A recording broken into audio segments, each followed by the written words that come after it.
Welcome sa Kwentong Masarap. Kung ikaw ay bago lamang na napadpad sa ating channel at nais mo ng ganitong mga content, huwag kalimutan mag-subscribe, mag-like at share ang ating mga videos. Maaari rin kayong mag-comment sa ating comment section. If meron naman kayong mga story na tulad nito, maaari ninyong isend sa ating email account na nakalagay sa ating description. Ngunit kung sa iyong palagay ay hindi nararapat sa iyo ang temang ito, huwag na lamang pong manood at scroll down na lamang. Maraming salamat! Magtratrabaho ako, sasama ako dyan sa kapitbahay natin, sa kasino raw pumapasok. Kahit paano makakatulong ako, sa gastusin natin sa bahay, paalam ni Mrs. sa akin. May katangkaran kasi ang Mrs. ko at masasabi ko, na maganda talaga siya.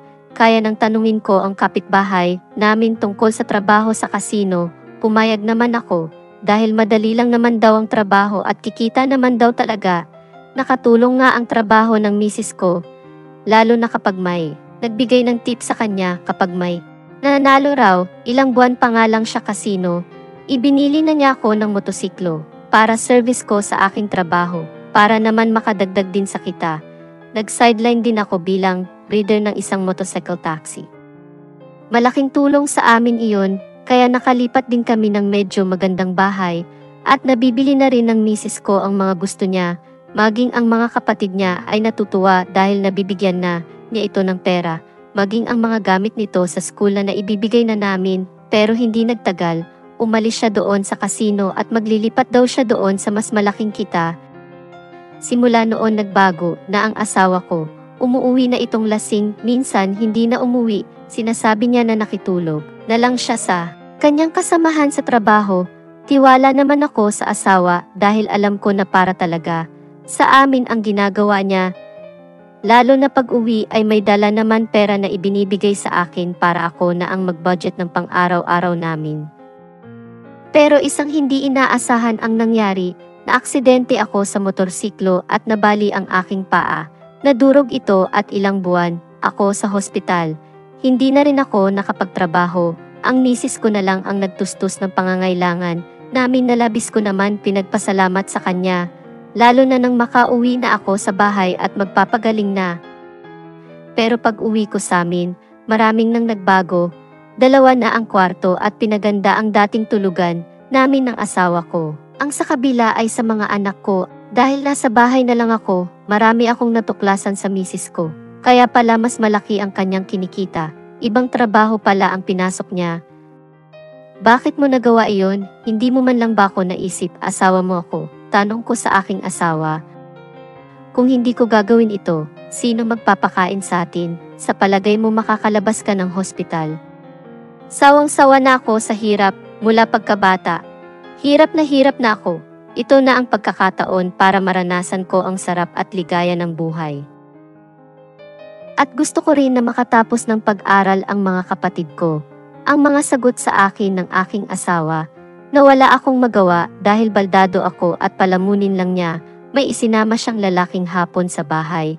Ipinakilala niyang akong kuya niya na nag-alalaga raw sa mga kapatid niya at anak niya, para akong matutunaw sa aking tinatatayuan nang makita ko sila na pumasok sa kwarto namin at naririnig ko na nagharutan sila. Simula pala nang maaksidente ako, doon na niya pinapatulog ang kanyang customer habang kami ng mga anak ko ang nasa kabilang kwarto. Ang misis ko ay magpapakasaya at ligaya sa kabilang kwarto. Naririnig ko pa ang usapan nila, para akong nawalang ng kwenta. Wala naman problema sa hapon basta raw maligaya sila. Napakasakit sa akin iyon, lalo sa kalagayan ko kasi ngayon. Kapag nagreklamo ako, saan kami pupulutin? Sino magpapakain sa mga bata? Ayoko naman na mangyari sa mga anak ko ang dinanas ko, na hirap at hirap din na dinanas ng misis ko noon. Kaya nagsasawalang kibo na lang ako, na tila walang akong nakikita. Iyon din naman ang sabi ng misis ko, babalik din daw ito ng Japan. Kaya samantalahin na raw namin ang pagkakataon, lalo na ang hapon din mismo ang nagbigay sa akin ng pera na pampagamot ko sa kapangrenta namin sa bahay. Malaking tulong talaga sa amin ang pera, lalo na sa kalagayan ko ngayon. Pagka umalis naman na ang hapon at si misis, ako na ang magliligpit ng mga pinaghigaan nila. Medyo nakakalakad na rin kasi ako at kailangan bago magdating ang gabi. Naayos ko na ang kwarto namin na pagtutulugan ni misis at ng hapon dahil sa kabilang kwarto lang sila. Naisipan ko na gawa ng butas sa pagitan ng kwarto ng mga anak ko para makita ko ang kanilang ginagawa, kinagabihan nga, pagkatapos kumain ni Mrs. at maligo.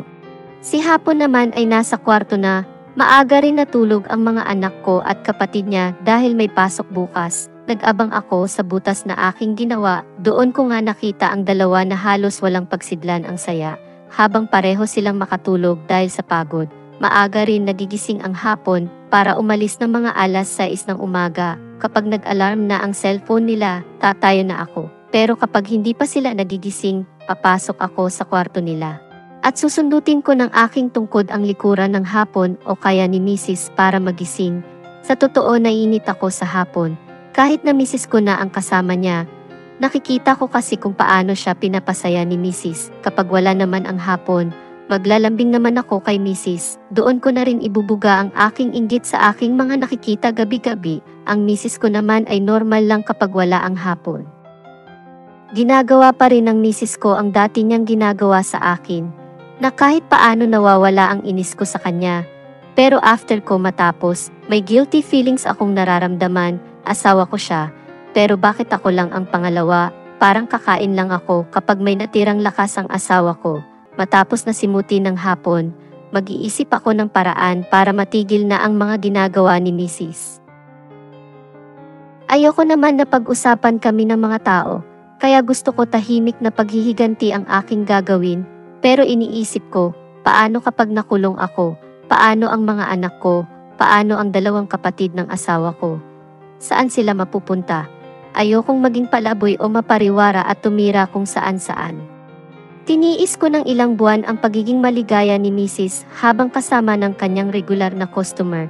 Habang pinapanood ko naman sila sa kabilang kwarto, halos 6 na buwan ako nagtiis at ng palagay ko kaya ko nang lumaban at tumakbo. Gumawa na ako ng hakbang, maaga ako nagluto para sa pagdating ng asawa ko at ng Hapon, hindi ako umalis noon sa bahay.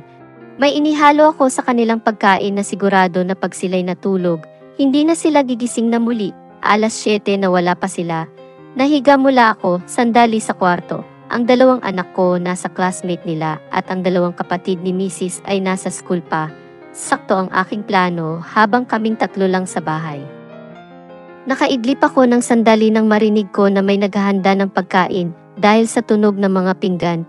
Agad akong bumangon, nagulat ako at agad na sumigaw. Nakaupo na ng lamesa ang dalawang anak ko at kapatid ni Mrs. Naghahanda na sila para kumain. Inawat ko agad sila, pero nakakain na pala ang bunso ko na anak. Sabay-sabay ko na itinapon ang pagkain. Habang tumutulo ang luha ko, nagulat naman ang dalawang kapatid ng misis ko at isang anak ko sa aking ginawa. Maya-maya lang, nagsusuka na ang anak. Dinala ko agad siya sa hospital. Habang sisi-sisi ako sa daan, papunta ng hospital, tinawagan ko ang aking asawa habang nasa hospital kami. Pero hindi siya sumasagot. Umaga na ito nang dumating sa hospital. Umiiyak naman si Mrs. na dumating at sabay sabing aalis na tayo dito. Lumayo na tayo sa lugar na ito. Nagmamadali na sabi ni Mrs. Pag-uwi naman ng bahay agad kaming nag-empake. Doon ko nalaman na nahuli ang kanyang customer na Hapon sa mga iligal na ginagawa nito. Pero bago siya nahuli na ibigay niya kay Mrs. ang pera at ilang mga alahas na dala niya bago pa raw makuha ng mga otoridad. Umalis nga kami ni Mrs. at umuwi kami ng aking probinsya na malayo sa Metro Manila, kasama ang dalawa naming anak at kapatid niya. Sa ngayon nandito kami sa lugar na walang nakakilala sa amin, tahimik na namumuhay, simple lang, pero masaya. Minsan na pag-uusapan namin ni Mrs. ang dati niyang ginawa noon, tinatanong ko siya kung nag-enjoy naman siya sa Hapon. Yes naman ang sagot ni Mrs. Pero mas enjoy pa rin daw siya kapag ako ang kanyang kapiling. Kinalimutan ko lahat ang mga iyon. Kahit na paminsan-minsan sumasagi sa aking isipan ang maligayang sandali ni Mrs. sa kamay ng kanyang customer na Hapon, habang ako ay nanonood. Maraming salamat at huwag kalimutan mag-subscribe, mag-like at share ng ating mga stories.